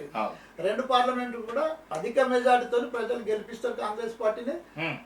ఏ బేసిస్ అంటే ఈ 6 గ్యారెంటీలా లేకపోతే ఇంకేమన్నా? ఇప్పుడు ఈ 6 గ్యారెంటీలలో ఎంత మేరకు సక్సెస్ అయ్యారు? ఇంకేమో ఆశ చూపెట్టబోతున్నారు ప్రజలకు? కాంగ్రెస్ పార్టీ ఆశలు చూపెట్టదు సార్. ఇచ్చిన మాట నిలబెట్టుకుంటది, ఇచ్చిన హామీలను నిలబెట్టుకుంటది. సంక్షేమ పథకాలు కావచ్చు, ఉద్యోగాలు కావచ్చు, ఏదైనా మీరు గతం నుంచి కూడా పరిశీలిస్తే కాంగ్రెస్ పార్టీ ఆనాడు కూడా వైఎస్ఆర్ గారు ముఖ్యమంత్రి గారు ఉన్నప్పుడు ఏం చేసి మీరు అందరూ చూసిండ్రు. ఈ రోజు కూడా ఆరోగ్యశ్రీ పథకం అనేది పర్మనెంట్ అయిపోయింది. 4 లక్షలు ఉన్నటువంటిది మొన్న రేవంత్ రెడ్డి గారు వచ్చిన తర్వాత ఇచ్చిన హామీలలో మొట్టమొదటి హామీగా 10 లక్షలకు పెంచి ఆరోగ్యశ్రీని అందరికీ చూసాము. అదేవిధంగా ఇచ్చిన 6 గ్యారంటీల్లో 2 గ్యారంటీలు ఉచితంగా మహిళలకు బస్సు ప్రయాణం ఆల్రెడీ మొదటి రోజే ప్రారంభించడం జరిగింది. మనం చూస్తున్నాం. ఇప్పుడు ఇంకా 2 గ్యారెంటీలు ఇటీవల 500 రూపాయలకే గ్యాస్ ఒకటి కావచ్చు, 200 యూనిట్ల కరెంట్ కావచ్చు. రేపు 15వ తారీఖు మార్చి నుంచి నాకు తెలిసి మా నాయకురాలు డెఫినెట్ గా కాదు. మీరు ఎలక్షన్ స్టాంట్ అని ఎట్లా అంటారు సార్? మీకు ఎలక్షన్ స్టాంట్ అంటే చెప్పాలి కొన్ని విషయాలు. ఎలక్షన్ స్టాంట్ అంటే కేసీఆర్ గారిది ఒక హుజురాబాద్ కాదు. 14 ఎన్నికలకు ముందు ఏం చెప్పినా ఇంటికి ఒక ఉద్యోగం అన్నాడు. భూమి లేని నిరుపేదలందరికీ 3 ఎకరాల భూమి 3 ఎకరాల భూములు ఇస్తాం, దళితుడే ముఖ్యమంత్రి, దళితులు ముఖ్యమంత్రి చేస్తా అన్నాడు. అవి ఎన్నికల స్టంట్. ఆ విధంగా ఆయన హామీలు ఇచ్చిండు, ఆయన మాటలు ఏ దళితులకు పాలన రాదు ఏం రాదు వాళ్ళకే తెలుసా, అందుకే నేను ఉన్నా అంటే అడుగుతా, తప్పే ఉన్నది. తప్పులేదు కదా, తప్పు లేనప్పుడే కదా నువ్వు మరి మొన్న హుజరాబాద్ ఎన్నికలలో దళిత బంధు పేరు మీద దళితులందరినీ మోసం చేసినావు. ఇప్పుడు మీరు ఇస్తా అన్నటువంటి 3 ఎకరాల భూములు ఇవాళ ఇచ్చింటే, లేదంటే 2 ఎకరాలు ఇచ్చి ఉంటే, ఇవాళ ఏ కుగ్రామం వెళ్ళినా కూడా నాకు 10 లక్షలు 15 లక్షల వర్తు చేస్తుంది, ధర పలుకుతుంది. ఆ విధంగా 3 ఎకరాలు అంటే ఒక కుటుంబానికి 45 లక్షల రూపాయలు ఆస్తి ఉండేది. భూమి ఉంటే గౌరవం ఉండేది గ్రామాలలో. దళితుడు కావచ్చు, బడుగులు కావచ్చు, మైనార్టీలు కావచ్చు, ఎవరైనా కావచ్చు. భూమి ఉన్నది అంటే రేపు ఏమైనా అవసరం ఉన్నది, అర్జెంట్ గా డబ్బులు ఇంట్లో లేవనుకున్నప్పుడు, నగదు పైసలు లేకపోతే పెద్ద మనిషి దగ్గర పోయి, అయ్యా నాకు ఉన్నదిరా బాబు 2-3 ఎకరాల భూమి ఉన్నది, నాకు కొంచెం అప్పు కావాలి, నా బిడ్డ పెళ్లి ఉన్నది, కొడుకు పెళ్లి ఉన్నది అంటే వాడు సాయం చేసి ఆ భూమిని అవసరం అనుకుంటే తాకట్టు పెట్టుకుని ఇచ్చే పరిస్థితి గౌరవం ఉండేది. ఆ విధంగా ఎన్నికల అక్కడ వైఫల్యాలు కాబట్టి ఆ వైఫల్యాలను మీరు ప్రజల్లోకి వివరించే ప్రయత్నం చేస్తుంటారా? మొన్న కూడా వివరించినాము, ఇప్పుడు రేపు కూడా వివరిస్తాం. రేపు వివరించే దాంట్లో మొట్టమొదటి శాసనసభలో మా ప్రభుత్వంలో ఉన్నటువంటి మా గౌరవ ముఖ్యమంత్రి రేవంత్ రెడ్డి గారు కావచ్చు, మిగతా మంత్రులందరూ కూడా మీరు శ్వేతపత్రం విడుదల చేయడం జరిగింది చట్టసభలో. అందరూ చూసిండు ప్రజలకు, రాష్ట్రాన్ని ఏం చేసిండు, రాష్ట్ర ప్రజలకు ఏమి ఇచ్చిండు కేసీఆర్ అనేది తేటతెల్లం చేసిండు కదా. 6 లక్షల రూపాయలు కాంగ్రెస్ పార్టీ ధనిక రాష్ట్రానికి ఇచ్చింది. ధనిక రాష్ట్రం 17,000 కోట్ల బడ్జెట్ ఇచ్చిండ్రు. ఇవాళ ఏం చేసిండ్రు, ఒక్కొక్క వ్యక్తి మీద 1,60,000 రూపాయల అప్పుతోని రాష్ట్రాన్ని అప్పుల కుప్ప చేసి అప్పచెప్పిండు. ఖజానా ఖాళీ అయింది. ఇప్పుడు అక్కడ ఖజానాలో ఏం లేదని విషయాన్ని శ్వేతపత్రం ద్వారా ప్రభుత్వం విడుదల చేయడం జరిగింది. అదే విధంగా ఏ విధంగా దోసుకుంటూ ప్రజలను కూడా దానికి సంబంధించినది కూడా మొన్న ప్రజెంటేషన్ ద్వారా మా మంత్రివర్యులు ఉత్తమ్ కుమార్ రెడ్డి గారు చాలా స్పష్టంగా చెప్పడం జరిగింది ప్రాజెక్టుల విషయంలో. ఇవన్నీ కూడా చూస్తూ ఉన్నారు ప్రజలు. అదే విధంగా ఇంత ఖజానా ఖాళీ అయినప్పటికీ కూడా ఇచ్చిన మాట ప్రకారంగా 6 గ్యారంటీల్లో 4 గ్యారంటీలను మార్చి 15తో 4 గ్యారంటీలు మేము పూర్తిగా ప్రజలకు అందిస్తున్నాం సంక్షేమ పథకాలను. రేపు ఇంకా అవకాశం ఇస్తే ఆ మిగతా గ్యారెంటీలు కూడా మేము ముందు తీసుకుపోతాం.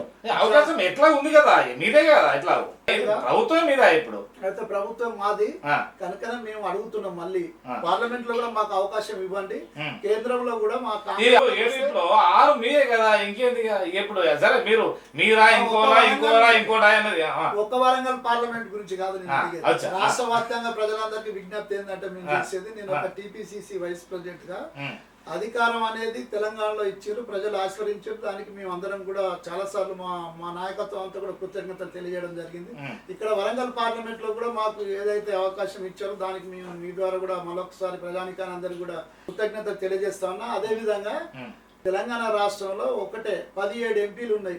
కనీసం 14 ఎంపీలను కనుక మనం గెలిపించుకొని కేంద్రానికి పంపిస్తే అక్కడ అధికారంలో కాంగ్రెస్ వస్తుంది, రాహుల్ గాంధీ గారు ప్రధాని అవుతాడు. ప్రధాని కావడం ద్వారా ఈ రాష్ట్రానికి రావాల్సిన అన్ని ఏవైతే ఫండ్ ఉంటుందో అన్ని కూడా తీసుకొచ్చుకోవడం జరుగుతుంది, రాష్ట్రాన్ని అభివృద్ధి చేయడం జరుగుతుంది అనే విషయాన్ని దృష్టిలో పెట్టుకొని ఈ విషయాలన్నింటినీ కూడా ప్రజలకు తీసుకుపోవడానికి సిద్ధపడుతున్నాం. ఇక్కడ గత ఎంపీ కూడా నేను దాదాపు 3-4 కోట్ల బడ్జెట్ తోనే ఎంపీ నిధులు మొత్తం తీసుకొచ్చినటువంటి నిజమేనా ఇది? వరంగల్లో ఎంపీగా గెలిచినటువంటి వ్యక్తి పేరు నేను తీస్తేనే ప్రజలు గెలిచే అవకాశం ఉంది నాకు తెలిసి. పసునూరు దయాకర్ అనే వ్యక్తి తెలంగాణ తల్లి రూపకర్త కాదు, మీరు ఉత్తగా ఇట్లా అంటారు. తెలంగాణ తల్లి రూపకర్త అని ఎవరు చెప్పిండ్రు?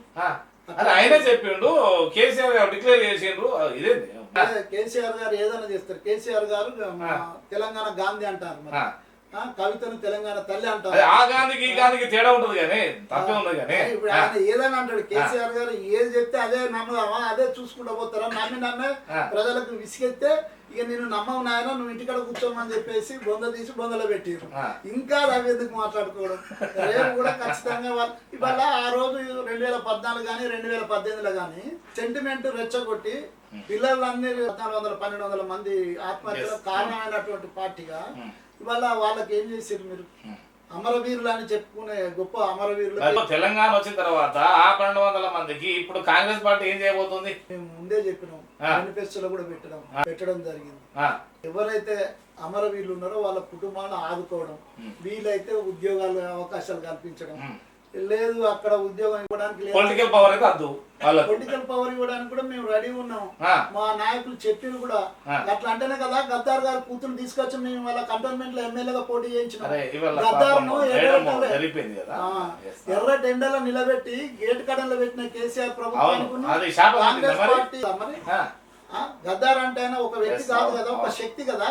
ఆయన నువ్వు ఎర్ర టెండర్ నిలబెడితే కాంగ్రెస్ పార్టీ ఏం చేసింది, ఆయన కూతురు తీసుకొని కంటోన్మెంట్ లో టికెట్ ఇచ్చి ఎమ్మెల్యే నిలబెట్టింది. అమరవీరులకు ఏం చేసిందంటే ఇవాళ అమరవీరులు అంటే గద్దారు మొన్న నిన్న తీసుకుపోయి సభలో కాంగ్రెస్ కు ఇతర పార్టీలకు ఉన్న వ్యత్యాసం అదే. కాంగ్రెస్ పార్టీ దేశంలో జాతీయ పార్టీ అధ్యక్షునిగా 5గురిని దళితులను చేసింది. ఇవాళ ఉన్న జాతీయ అధ్యక్షుడు కూడా దళితుడే. ఇప్పుడు అవార్డులు కూడా గద్దర్ అవార్డుతోనే ఇస్తామని కూడా ప్రకటించడం జరిగింది. ఇవాళ అందశ్రీ గారు రచించినటువంటి ఒక పాటను ఇవాళ తెలంగాణకు అంకితం చేశారు. మరి వీళ్ళందరూ కళాకారులు కాదా, అమరవీరులు కాదా? అరే మేము అవకాశం వస్తే గద్దార్ కూతురు లాగానే ఇంకా కొందరికి రాజకీయ అవకాశాలు కల్పించడం జరుగుతుంది. డెఫినెట్ గా కల్పిస్తుంది పార్టీ. డెఫినెట్ గా పార్టీ ఆ విధంగా ముందు పోతే వాళ్ళు ఆదుకుంటది. ఇక్కడ ఈ 7 నియోజకవర్గాలలో ఎలా ఉంది పార్టీ బేసిస్, ఎలా ఉన్నది? మీరు కింద నుంచి వచ్చినటువంటి నాయకులు కొంత అంటే ఏది ఎవరెవరు ఎలా ఉన్నారు, ఏ ఏ సందర్భాలు అంటే మీకు ఎలా కలిసి వస్తుందని అనుకుంటున్నారు? నేను 2004లో ఓడిపోయిన కానుంచి ఈ ఉమ్మడి జిల్లాలో ప్రతిపక్ష పార్టీలలో ఉంటూ ప్రజల పక్షాన నిలబడుతూ ప్రజా సమస్యల మీద కొట్లాడుకుంటూ వస్తున్నా.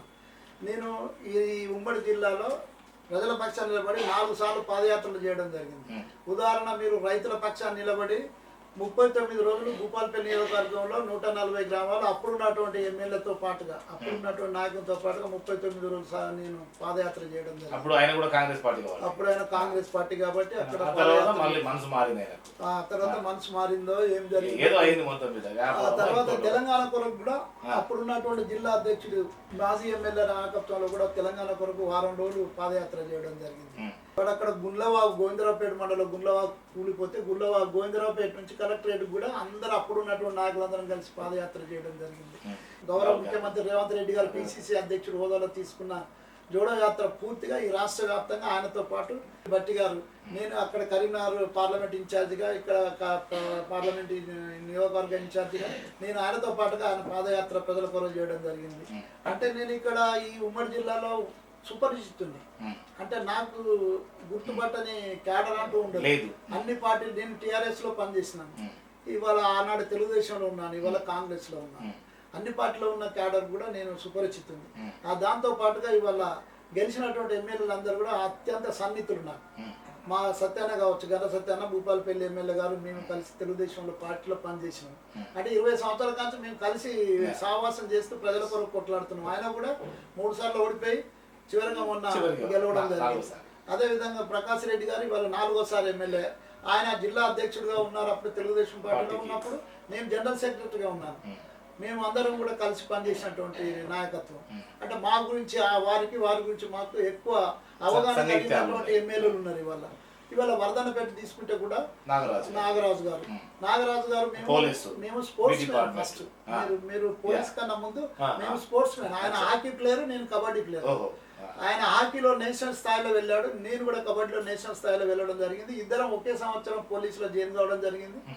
ఆయన నేను డిస్కంటిన్యూ చేసి బయటకు వచ్చిన రాజీనామా చేసి ఆయన ముందుకెళ్ళారు, ఐపీఎస్ కొట్టింది. వాళ్ళు గర్వంగా చెప్పాలి, ఒక సబ్ ఇన్స్పెక్టర్ గా జాయిన్ అయినటువంటి ఒక ఆఫీసర్ ఐపీఎస్ తీసుకోవడం అనేది ఆయన స్నేహితుడుగా నేను కూడా గర్వంగా చెప్తా, గర్వంగా ఫీల్ అవుతా. దాంతో పాటు ఆయన రిటైర్మెంట్ తర్వాత రాగానే 3 నెలల్లో మళ్ళీ ఎమ్మెల్యేగా పోటీ ఎట్లయితే లేకని నక్కం దొక్కి సామెతలు చెప్తారు, కానీ ఆయనకున్నటువంటి కాలిబాటు ప్రజలు గుర్తించారు. టిఆర్ఎస్ పై ఉన్నటువంటి వ్యతిరేకతతో పాటు ఈ రోజు ఉన్నటువంటి యువకులు కానీ ప్రజలు కానీ ఆయన కాలిబాటును చూసారు. ఈ టిఆర్ఎస్ లో జరిగినటువంటి అనేక అన్యాయాలు ఏవైతుంటే వాటి నుంచి మమ్మల్ని రక్షించగలిగిన ఒక శక్తి వచ్చింది. ఆ శక్తి నాగరాజు అనుకుని ఓట్లేసింది ప్రజలు.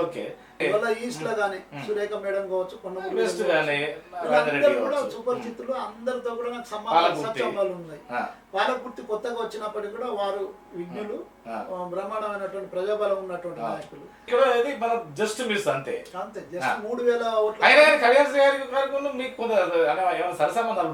అసలు నా రాజకీయ జీవితం నాశనం చేసిన దానిలో మొదటి వ్యక్తే కడియం శ్రీయారు కదా. సంబంధాలు ఎట్లుంటాయి కడియం శ్రీయారితో? నాశనం చేసిండా? దయాకర్ రావు గారు కడియం శ్రీఆర్ గారే కదా ఇద్దరు నాకు 2 సార్లు టికెట్లు వస్తే నా టికెట్లు కట్ చేసి వేరే వాళ్ళకి ఇప్పించారు. నాకు అవకాశాలు వచ్చిన అవకాశాన్ని ఇంటికి తొక్కి పెట్టేసిండు.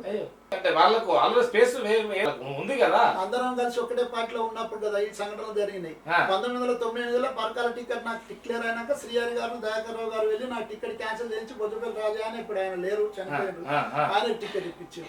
2009లో నాకు వర్ధనపల్లి టికెట్ చంద్రబాబు డిక్లేర్ చేసినాక నన్ను క్యాన్సిల్ చేయించి విజయరామారావు మహాకూటంలో తీసుకొచ్చి అక్కడ పెట్టారు. ఎందుకు వీళ్ళిద్దరే ఈ కారణాలు వేసుకుంటే నాకు అర్థం కాని కారణమే అది. ఈ రోజు కూడా స్వచ్ఛమైన ఖచ్చితమైన కారణం అనేది నాకు దొరకలేదు. అందరూ ఏమంటారంటే ఓ ఎస్సీ కులం నుంచి వచ్చిన వాడి దళిత నుంచి వచ్చినవు చదువుకున్న వాడి పరిచయాలు ఉన్నాయి నువ్వు వెలుగుతే ఆయనకి ఏమైనా ప్రాబ్లం అయితే అనుకున్నట్టు ఆయన మీరు ఒక్కసారి శ్రీహరి గారి రాజకీయ జీవితాన్ని పరిశీలించండి. ఎక్కడ ఒక దళితుడిని ఎక్కడైనా ఎదగనిచ్చాడా? అవును సార్. ఇప్పుడు ఒక నాయకుడు అంటే ఎవరి నాయకుడు అంటాం తాను ఎదుగుతూ ఇతరులను ఎదిగే విధంగా వాళ్ళని ముందుకు తీసుకుపోతూ నాయకులను తయారు చేసిన వాడు నాయకుడు అవుతాడు. ఈయన ఏంటి ఈయన గురించి నేను చెప్పడం ఏంది ఈ సమాజానికి అంతా తెలుసు. వాస్తవంగా ఆయన దళితుడే కాదని చాలా మంది చెప్తారు. రాజయ్యను శ్రీహరి వాళ్ళు యుద్ధం చేసుకున్నప్పుడు ప్రపంచం అంతా తెలిసి ఆయన గురించి నేను ఎక్కువ చెప్పాల్సిన అవసరం లేదు. కానీ రాజకీయంగా మమ్మల్ని నన్ను నాశనం చేసిన మాత్రం వాళ్ళిద్దరే. ఇది వాస్తవం. ఇప్పుడు ఈ 7 నియోజకవర్గాల్లో అంటే ఇంకా మీకు ఇక్కడ సిరిసిల్ల రాజయ్య కావచ్చు రకరకాలు కావచ్చు కొంతమంది ఐఏఎస్లు ఐపీఎస్లు రకరకాల ఉద్యోగస్తులు కూడా రిటైర్మెంట్ తీసుకొని నేరుగా సోనియా గాంధీ దగ్గరికి కూడా పోయి సందర్భాలు కూడా కొంత అంటే వినవస్తున్నాయి. సో ఏ విధంగా మీరు అందరినీ మమేకం చేసుకొని మీరు టికెట్ తీసుకోగలుగుతారు? ఇక్కడ 2 అంశాలు సార్. మీరు కొన్ని అంశాలు ఒక 4-5 మాత్రమే ప్రజలలో ఉన్న వాళ్ళు ప్రజలతో సంబంధం ఉన్న వాళ్ళు. రాజయ్యకి మాత్రం ఏదో కొంత వాళ్ళ కుటుంబ హత్యలు రకరకాల అదేదో కొంత బేసెస్ అట్లా ఆగి ఉంది. అది మీ ఇద్దరు పేర్లు అయితే కొంత తెర మీదకి అయితే వచ్చినాయి. ఇక్కడ సోనియా మేడం గారిని కలిసిన వ్యక్తి ఎవరైతున్నారో ఆయన పత్రికలలో వచ్చినాక నేను చూసిన ఆయన పేరు రవీందర్ అని మీ సహోదరుడే కదా ఈ పార్టీ కదా సహజమే కదా అన్ని. ఆయన ఉద్యోగి మా పార్టీ ఎట్లా అవుతాడు? అయ్యో ఆయన రిజిగ్నేషన్ చేయలేదు. ఆయన పార్టీ కేడర్ ఎట్లా చెప్తారు? ఆయన కాదు ఇంకొక ఉద్యోగస్తాను ఇంకొక ఉద్యోగస్తాను తప్పేం లేదు. నేను హ్యాపీగా ఫీల్ అవుతున్నా. నా జాతిలో బ్రహ్మాండమైన ఉద్యోగాలు వదిలిపెట్టి ప్రజాసేవ చేయడానికి నిర్ణయాలు తీసుకొని ముందుకు వస్తున్నటువంటి జాతి మనం అనుకున్నప్పుడు చాలా బాగా సంతోషపడ్డాను. నేను పోటీగా ఎప్పుడు నేను వాళ్ళని పోటీగా తీసుకుంటలేను. ఇప్పుడు ఇది ఒక జాతీయ పార్టీగా కాంగ్రెస్ పార్టీకి ఒక సిస్టమ్ ఉంటది. ఆ సిస్టమ్ లోనే నడుస్తుంది. నాకు 42 మంది వాళ్ళ దరఖాస్తు పెట్టుకున్నారు పార్లమెంట్ కావాలని. ఈ 42 మందిలో ఒక 4 మేము ప్రజలలో ఉన్న వాళ్ళం రాజకీయాలలో ఉన్న వాళ్ళం పార్టీలో ఉన్న వాళ్ళం. మిగతా వాళ్ళు ఎవరు కూడా పార్టీలో ఉన్న వాళ్ళు కాదు. పార్టీతో సంబంధం లేదు. అందరు మెజార్టీ ఉద్యోగులు ఉన్నారు రిటైర్డ్ ఉద్యోగులు ఉన్నారు. వీళ్ళందరూ వచ్చిన దాంతో ఏమైంది వాళ్ళ ఇక్కడ కాంగ్రెస్ పార్టీ అధికారంలోకి రావడం పార్టీ అధికారంలో ఉండడం ఇక్కడ ఈ పార్లమెంట్ లో 6 ఎమ్మెల్యేలు గెలవడం వీటన్నిటిని చూసి వాళ్ళు వచ్చి ఏమంటున్నారు మాకు కూడా టికెట్ కావాలని కోరుతున్నారు. నేను కూడా సంతోషపడతాను. అరే మా వాళ్ళు కనీసం టికెట్ అడగాలని అవగాహన పెంచుకున్నారంటే నేను ఒక దళితుడిగా సంతోషపడతా. నాకేం అభ్యంతరం లేదు. ఈ మధ్యలో ఒక కాంట్రవర్సీగా మీరు అంటే టిఆర్ఎస్ ను 100 అడుగుల లోతున పాతి పెట్టాలంటే ఏంది దీనికి కారణం? అంత మీకు అంత విరక్తి ఎందుకు వచ్చింది అనుకోవచ్చు? రాజకీయ పార్టీగా 1200 మంది బొందల గడ్డల మీద అధికారంలోకి వచ్చినటువంటి కేసీఆర్ గారు దళిత జాతిని 1000 గజాల లోతు గోతి తావి పాతి పెట్టింది వాళ్ళ రాజకీయంగా కానీ.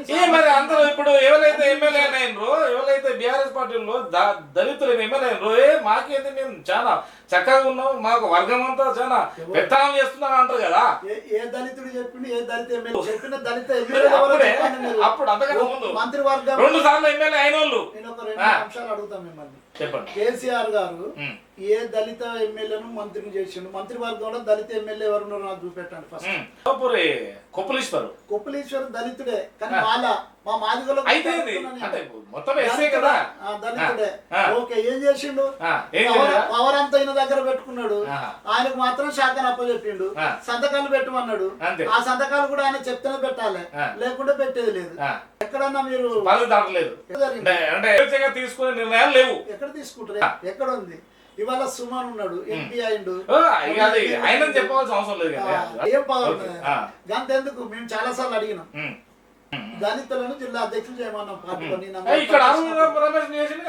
ఇప్పుడు కాదు ఉద్యమ కాలంలో మేము అప్పుడు అప్పుడు చేయలేదు అప్పుడు అట్లా చేస్తారా ఇప్పుడు ఇప్పుడు ఆయన ఎమ్మెల్యే ఉన్నాడు కాబట్టి కొంచెం ఆర్థికంగా మెరుగ్గా ఉన్నాడు అనుకొని ఆ కష్టాలు చేసిండు, తప్పేం లేదు. కావచ్చు అని ఏదో చేసిండు. ఇది డిఫరెంట్ ఇష్యూ కదా. ఓవరాల్ గా జరిగింది ఏంది, మమ్మల్ని అయితే దళిత జాతిని అయితే తొక్కేసిండు కదా. ఇద్దరిని ఉప ముఖ్యమంత్రులు చేశారు, రాజయ్య గారిని శ్రీహరి గారిని. ఎంబడే మళ్ళీ రాజయ్యలో రకరకాలుగా ఏదో చేసారు. కారణం చెప్పిండు, ఎందుకు తీసేసారు అది ఎవరికి తెలియదు. ఆ కారణం కేసీఆర్ కు రాజయ్యకే తెలుసు అంతే. అందుకే సామాజిక తెలంగాణ దళితులు అనే అంశం వచ్చినప్పుడు ఈయన తీసి ఈయనకి ఇచ్చిండు అంతే. ఏం చేసిండు, చేసింది అయితే ఏం లేదు కదా. మాకు ఇప్పుడు దళిత జాతికి ఒరిగింది అయితే ఏం లేదు కదా ఈ రాష్ట్రంలో. ఏదైనా ఉంటే చెప్పమనండి, ఏబిఆర్ఎస్ నాయకుడు చెప్తాడు, నేను డిబేట్ లో ఉంటాను, రమ్మని చెప్పండి, మాట్లాడదాం. ఇప్పుడు ఈ దళితులు ఇంకెంతకాలం దళితులు దళితులు అని పిలుచుకుంటారు చెప్పండి. వేలాది సంవత్సరాలుగా అనగదొక్కబడ్డటువంటి వర్గాలకు వెళ్ళి వచ్చిన వాడు మనిషి. దళితుడు అంటే ఈ కుల వ్యవస్థ అనేది, నిచ్చెన మెట్ల కుల వ్యవస్థ అనేది ఓన్లీ భారతదేశంలో ఉన్నది, వేరే దేశాలలో ఎక్కడ కలిపోయింది. ఇక్కడ ఉన్నటువంటి పరిస్థితులలో అప్పుడు ఉన్నటువంటి వ్యవహారం ఇది వచ్చింది. అనగారినటువంటి వర్గాలు కనుక ఆర్థికంగా సామాజికంగా రాజకీయంగా ఎదిగేంత వరకు కూడా ఈ పదం వాడతారు. ఇప్పుడు ఎదిగినాక కూడా ఎందుకు ఎఫ్సీగా ట్రీట్ చేయకూడదు? అంటే ఇక్కడ దళితులు ఎఫ్సీగా ట్రీట్ చేయడానికి ఒప్పుకుంటలేరా, లేకపోతే పైన వర్గాలు రానివ్వట్లేదా? ఇప్పుడు బాబాసాహెబ్ అంబేద్కర్ పుణ్యమాని, ఆనాడు పండిత్ జవహర్లాల్ నెహ్రూ గారి పుణ్యమాని రిజర్వేషన్లు వచ్చినాయి. అవును, అప్పుడు ఉన్నటువంటి పరిస్థితులను దృష్టిలో పెట్టుకొని రిజర్వేషన్లు తీసుకొచ్చింది. ఆ రిజర్వేషన్ల వల్ల రాజకీయ పార్టీలు అవసరం ఎక్స్టెండ్ చేస్తూనే ఉన్నారు. దాన్ని కూడా 10 సంవత్సరాల కాలంలో ఇక్కడ ఉన్న వాళ్ళను సాంఘికంగా ఆర్థికంగా ఇక్కడ తీసుకురావాలి, ఈక్వల్ చేయాలనేది దాని ఉద్దేశం. కానీ అయిందా మరి? ఇప్పుడు జరిగిందా? అది జరిగినప్పుడు మీరు అన్నట్టు ఎఫ్సీగా మారవచ్చు, లేకపోతే ఇంకోటి మారవచ్చు, అది వేరే విషయం. ఇప్పుడు జలగాం వెంగళరావు గారు ఉన్నప్పుడు ఎస్టీలుగా కొంతమంది కొన్ని వర్గాలను ప్రకటించారు. అది కాంగ్రెస్ పార్టీలో ఉండే చేసిండు ఆయన. వాళ్ళందరూ ఎదిగారు. అప్పుడు ఉన్నటువంటి రిజర్వేషన్ వాళ్ళకు అనుకూలిస్తే వాళ్ళు ఆర్థికంగా రాజకీయంగా సామాజికంగా వాళ్ళు ఎదుగుతారనే ఉద్దేశంతో తీసుకున్నటువంటి నిర్ణయం. ఇప్పుడు కూడా ఏం జరుగుతుంది, రిజర్వేషన్ అనేది ఏదైతే ఉందో అప్పుడు ఉన్నటువంటి పరిస్థితులకు దృష్టిలో పెట్టుకొని తీసుకొచ్చినటువంటి రిజర్వేషన్ సిస్టమ్ లో మళ్ళీ అప్పర్ క్యాస్ట్ వాళ్ళదే నిఘా ఉంటది, వాళ్ళ మాటే మొత్తం నడవాలి. ఇది కాంగ్రెస్ లో కూడా ఇట్లే ఆనవాయితీ ఉన్నదా లేదా? లేదు, అది తప్పు. కాంగ్రెస్ పార్టీలో కాదు, ఏ పార్టీలో, రీజనల్ పార్టీలో మాత్రం ఉంది. తెలంగాణ ప్రజలు అనుభవించారు. ఇవాళ ఒకటి చెప్పాలి, ఇప్పుడు బీఆర్ఎస్ పార్టీ నాయకుడు మన గత ముఖ్యమంత్రి కేసీఆర్ గారు, ఆయన గురించి మనం చెప్పాలంటే ఆనాడు హరీష్ రావు గారికి అగ్గిపెట్ట దొరకకనే కదా ఆ చారి గారు ఆత్మహత్య చేసుకున్నది. శ్రీకాంతాచార్య తల్లిని ఆమెకు రాజ్యసభను ఎమ్మెల్సీ ఇవ్వచ్చు కదా, అందరు డైరెక్ట్ ఎన్నికలలో ఎందుకు పెట్టాలి? ఎగ్జాంపుల్ రిజర్వేషన్లు అంటే మీరు అన్నారు కాబట్టి చెప్తా ఉన్నా. ఆయన ఇవ్వాలనుకుంటే ఆయన ఈ తెలంగాణ అనవసరంగా ఎందుకు ఏదో ఇచ్చిన పేరు పెట్టిండు. అందుకే నేనేమంటున్నా అంటే రిజర్వేషన్లు అనేటి దాంతో ఇంకెన్ని సంవత్సరాలు అంటే సమాన స్థాయికి ఎదగాలి అన్ని రంగాలలో, ఆర్థికంగా కావచ్చు, సామాజికంగా కావచ్చు, రాజకీయంగా కావచ్చు, సమాంతరంగా ఈ అణగారిన వర్గాలన్నీ ఎదిగేంత వరకు రిజర్వేషన్లు ఉండాల్సింది. ఈ ఉమ్మడి 7 నియోజకవర్గాల్లో సాంబయ్య గారికి ఏమన్నా ఇన్నర్ ఎజెండా ఉందా అంటే ఏం చెప్పగలుగుతారు? ఇన్నర్ ఎజెండా అనేది ప్రథమంగా ప్రజాసేవ. ఒక వ్యక్తిగా నేను నాకు పార్టీ అవకాశం ఇచ్చి ఎంపీగా గెలిపించి పార్లమెంటుకు పంపిస్తే ఈ ప్రాంతాల్లో ఉన్నటువంటి అన్ని సమస్యల మీద నేను అవగాహన కలిగి ఉన్నటువంటి వ్యక్తి, మౌలిక సదుపాయాలు కావచ్చు, రకరకాల సమస్యల మీద అవగాహన కలిగినటువంటి వ్యక్తిని నేను, నన్ను ప్రజలు ఆశీర్వదించి దీవించి పార్లమెంట్ కనుక నిజంగానే పంపిస్తే డెఫినెట్ గా ఈ లాబింగ్ అనే దానికన్నా పార్టీ అన్ని చూస్తుంది సార్. కాంగ్రెస్ పార్టీ గతంలో లాగా లేదు. మరి కాకపోతే నాన్ లోకల్ అంటున్నారు. అద్దంకి దయాకర్ నాన్ లోకలా కాదా అనేది పక్కకు పెడితే అద్దంకి దయాకర్ కావచ్చు, సర్వే సత్యనారాయణ కావచ్చు, మోత్కుపల్లి నరసింహులు కావచ్చు, లేకపోతే మీరు చెప్పిన సోనియా గాంధీ గారిని కలిసినటువంటి రవి కావచ్చు, లేకపోతే ఇంకా చాలా మంది ఉన్నారు. ఇవాళ ఢిల్లీ చుట్టూ ప్రదర్శన చేస్తున్నారు. తప్పేం లేదు, చేసుకోనివ్వండి. పార్టీ అన్ని చూస్తుంది. పార్టీ అనేది ఇక్కడ ఏఐసిసి నుండి ఆల్ ఇండియా కమిటీ నుంచి ఇక్కడ ఇన్ఛార్జీలను వేసింది. ఇన్ఛార్జీలు సర్వేలు చేస్తున్నారు, రకరకాల సమాచారం సేకరిస్తున్నారు. అదేవిధంగా మా రాష్ట్ర నాయకులు కూడా, మా పిసిసి అధ్యక్షులుగా ఉన్నటువంటి మా గౌరవ ముఖ్యమంత్రి రేవంత్ రెడ్డి గారు కూడా రకరకాల సమాచారం క్రోడీకరించుకుంటున్నారు.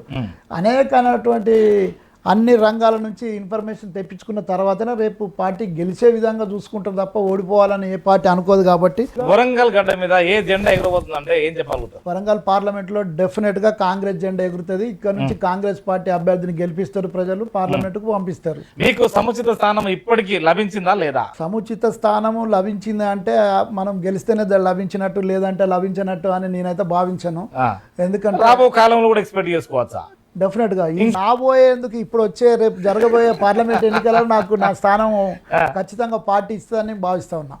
డెఫినెట్ గా పార్టీ గుర్తిస్తుంది. ఎందుకంటే నేను అక్కడ కరీంనగర్ పార్లమెంట్ కావచ్చు, ఇక్కడ వరంగల్ పార్లమెంట్ కావచ్చు, పార్టీ ఇచ్చిన బాధ్యత నిర్వర్తించిన ఇవాళ గెలిచినటువంటి ఎమ్మెల్యేల గెలుపులో నా భాగస్వామ్యం ఉంది.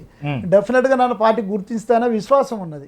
అందరు ఎమ్మెల్యేలు కూడా నాకు బలంగా దగ్గర ఉన్నారు చేస్తున్నారు. కాబట్టి డెఫినెట్ గా నాకు మీ వాళ్ళ గెలుపులో మీ కంట్రిబ్యూషన్ కూడా ఎంతో కొంత ఉండవచ్చు. డెఫినెట్ గా ఉంటది కనుక పార్టీ కూడా ఇవన్నీ పరిగణలో మరి కొంత లాబింగ్ ఉండాలి. ఏదో ఇంకొంతమంది కాలు పట్టుకుంటున్నట, ఏళ్ళు పట్టుకుంటున్నట, రకరకాలు ఉన్నది అంత. మరి ఇక్కడ ఎందుకంటే ఇది అధికార పార్టీ కాబట్టి ఇప్పుడంతా ఇది ఇప్పుడు సాహసోపేతం కాబోతుంది అనుకోవచ్చు. ఇక్కడ వరంగల్ ఏ సాహసోపేతం అని ఏం లేదు. ఈ ఎలక్షన్ అంతే కదా. ఎలక్షన్ అంటే వాస్తవం మీరు చెప్పినట్టు అది అంటే ఎలక్షన్ ఫైట్ చేయడం అనేది మామూలు విషయం కాదు. అవును, మామూలు వార్డు మెంబర్గా పోటీ చేసి సర్పంచ్గా పోటీ చేసిన వాళ్ళకు అవగాహన ఎక్కువ ఉంటుంది మనకన్నా.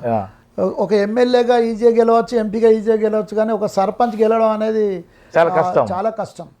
రాజకీయ అవగాహన కలిగిన ఎవరైనా చెప్తారు. ఒక వార్డు మెంబర్ గెలవడం ఎంత కష్టమో అక్కడ పోటీ చేసి ఓడిపోయిన వాడికే తెలుస్తుంది. ఇక్కడ చాలా సందర్భాల్లో ఉమ్మడి రాష్ట్రంగా మనం చూసినాం. 9 ఓట్లతోనే అనకాపల్లి ఎంపీ ఓడిపోయింది ఒకప్పుడు. వాజ్పేయి గారి ప్రభుత్వం ఒక్క ఓటుతో పడిపోయింది. ఇటువంటి అప్పుడున్నటువంటి క్రమశిక్షణ ఇప్పుడు లేదు కదా. డెఫినెట్ గా ఉంది. ఇప్పుడు కేసీఆర్ గారు వచ్చిన తర్వాతనే ఈ పైసలు ఈ డబ్బులన్నీ వెదజల్లడం, డబ్బులతో ఓటర్లను కొనడం, డబ్బులతో గెలిచిన ఎమ్మెల్యేలను కొనడం, ఇవన్నీ జరిగింది.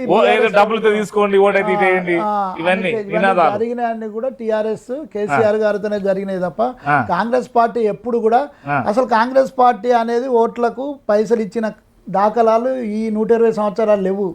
మీరు ఎవరిని చూడండి, మీరు చరిత్ర తీస్తే తెలుస్తుంది. డబ్బులు పైసలు ఇచ్చి ఓట్లు వేయించుకున్న చరిత్ర కాంగ్రెస్ పార్టీకి లేదు. అదేదో కొంచెం చంద్రబాబు నాయుడు గారు కొంచెం ఏదో స్టార్ట్ చేసినట్టు విన్నా నేను. ఆ తర్వాత దీన్ని మొత్తము కేసీఆర్ గారు అదొక దాన్ని ఎట్లా అంటే పేటెంట్ హక్కుగా తీసుకున్నాడు. దాన్ని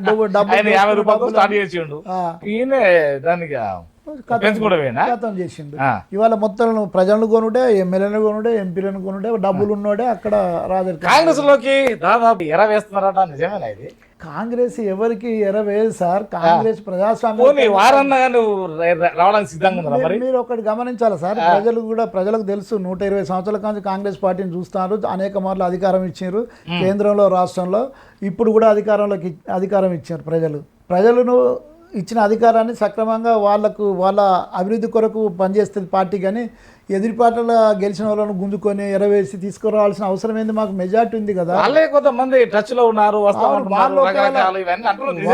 వాళ్ళు ఒకవేళ వస్తానంటే అక్కడ ఉన్నటువంటి ప్రజలు వాళ్ళని తీసుకొని మీరు ఖచ్చితంగా వెళ్ళి కాంగ్రెస్ లో పనిచేయాలని వాళ్ళకు అక్కడ ప్రజల నుంచి ఒత్తిడి వచ్చే అవకాశం ఉంది.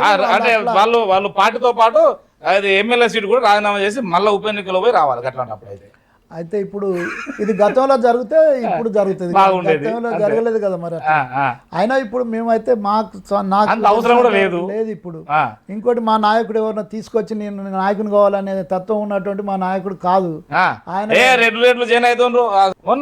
సునీత మహేందర్ రెడ్డి అయ్యో ఏది మన వికారాబాద్. నేనేమంటున్నా కాదు పట్నం మహేందర్ రెడ్డి గారు జైన్ అయినా, ఇంకొక రెడ్డి జైన్ అయినా, ఇంకో వెలమ జైన్ అయినా, ఇంకో మాదిగ జైన్ అయినా, అక్కడ ఉన్నటువంటి ప్రజలు, వాళ్ళని గెలిపించినటువంటి ప్రజలు వాళ్ళ మీద ఒత్తిడి పెంచి మీరు ఈ విధంగా ఈ ప్రతిపక్ష పార్టీలో ఉంటే మా ప్రాంతం అభివృద్ధి చెందదు, మీకు నిధులు తీసుకురావడం కష్టమవుతుంది, కాబట్టి మీరు వెళ్ళి అందులో జైన్ కాండి, మా ప్రాంతాన్ని అభివృద్ధి చేయమని ఆ ప్రజలు వాళ్ళ మీద ఒత్తిడి చేస్తే గిన్నా వాళ్ళు వస్తే అప్పుడు పార్టీ ఆలోచిస్తుంది కావచ్చు. కానీ మేమేదో పోయి మాకు అవసరం కూడా లేదు కదా. కాంగ్రెస్ రాజకీయ భవిష్యత్తు ఎలా ఉండబోతుందంటే ఏం చెప్పగలుగుతారు? 20 సంవత్సరాలుగా నా రాజకీయ భవిష్యత్తు బ్రహ్మాండంగా ఉంది. ఇప్పుడు అంతకన్నా బ్రహ్మాండంగానే అధ్యక్ష అనే అవకాశం నాకు పార్టీ కల్పిస్తుందని భావిస్తా ఉన్నా. డెఫినెట్ గా ప్రజలు కూడా ఆశీర్వదిస్తారని బ్రహ్మాండంగా. నాకు పైసలు అవసరం లేదు సార్, కాంగ్రెస్ పార్టీకి డబ్బులు అవసరం లేదు. మొన్న ఎవరు పెట్టినాం సార్? మేము డబ్బులు పెట్టినాం కాంగ్రెస్ లో. 67 సీట్లు ఎట్లా వచ్చినాయి మాకు? ఆ, ఖర్చులు ఎవరు పెట్టిరో మీరు చూడలేదా? ఆ. మీడియాకి తెలియదా? ప్రజలకు తెలియదా? కానీ ఆశపడుతుంది కదా ప్రజలు, ఎవరు ఆశపడుతున్నారు? ఎంతో కొంత ఆశపడతలేరా? ప్రజలు విఘ్నులు చేయలేరా? సార్, ప్రజలు విఘ్నులు. మీరు అదే ఇక్కడ బొలత పడ్డాడు కేసీఆర్ అంటే హుజరాబాద్ ఎన్నికలలో మనం చూసినాం. డబ్బులు ఇస్తేనే ఓట్లు వేస్తారు ప్రజలు అనుకొని పాకెట్ తయారు చేసి తీసుకుపోయి 10,000 ఓట్లకి ఇచ్చిన సందర్భాలను చూసినాం. దళిత బంధు పేరిట లక్షల రూపాయలు అందరికి ఇస్తున్నామని చెప్పిన మాటలను విన్నాము. అక్కడ చేతలు కూడా అవుపడ్డాయి. అదొకటి మునుగోడు కావచ్చు, దుబ్బాక కావచ్చు ఎన్నికల సార్ ప్రజలను తప్పు పడితే అది మనం తప్పు చేసినట్టే. ప్రజలు ఎప్పుడు తప్పు చేయరు. అది మరి కేసీఆర్ గారు అన్ని డబ్బులు ఖర్చు పెడితే హుజరాబాద్ ఎందుకు ఇంకా ఆశపడుతున్నారు? ఓటు మీద అవగాహన పూర్తిగా రాలేదని ఏమన్నా కొంత భావించవచ్చు? లేదు తప్పది. పూర్తి అవగాహనతో ఉన్నారు ప్రజలు. ఆత్మగౌరవం సార్ ఓటర్లు డబ్బులు అడుగుతలేరు. నేర్పింది ఎవరు? పోటీ చేసి కూడా నేర్పిండ్రు. బలవంతంగా వెళ్ళి వాళ్ళకు డబ్బులు ఇవ్వాలని తీసుకో అని ఒత్తిడి చేస్తున్నారు. అట్లా ప్రజలైతే డబ్బులు అడుగుతలేరు సార్. నేను 20 సంవత్సరాలు కానీ ప్రత్యక్ష రాజకీయాలు ఉన్నా, ఏనాడు కూడా ప్రజలు కాంగ్రెస్ పార్టీకి డబ్బులు అవసరం లేదు సార్. ప్రజలు ఆశీర్వదించిన మొన్న ఎన్నికలలో, ఈ పార్లమెంట్ ఎన్నికలలో కూడా న్యాయ పైసా ఖర్చు చేయకుండా కాంగ్రెస్ పార్టీ ప్రజల ద్వారా ఆశీర్వాదం పొందుతుంది, గెలుస్తుంది, పార్లమెంట్కు పోతాం సార్. ఇక్కడ నుంచి మీరు చూశారు కదా సాంబయ్య గారు ఏమేమైతే చెప్పగలిగారో. మాక్సిమం సార్ ద్వారా మీకైతే పూర్తి సమాచారం అయితే అందించగలిగారని నేను అయితే భావిస్తున్నాను. అదేవిధంగా ఇక్కడ ఓటరు మహాశక్తులకు ఒక అంశాన్ని కూడా మీ ముందుకు మేము తీసుకొస్తున్నాం. ఇది చేయి చాపడం, ఇది ఇంకొకరికి మనం వేయడం. తెలుసో తెలియకో ఈ 75 సంవత్సరాల కాలం నుండి మీ తాతలు మీ తండ్రుల కొరకు ఓట్లేసారు, మీ తండ్రులు మీ కొరకు ఓట్లేశారు, మీరు మీ పిల్లల కొరకు ఓట్లు వేశారు, వేయబోతున్నారు. ఇంకా ఇదా మీ కుటుంబాలను ఈ విధంగా తయారు చేసే పార్టీ నాయకుడు ఎవరో ఆలోచించండి. నమస్కారం. నమస్తే సార్.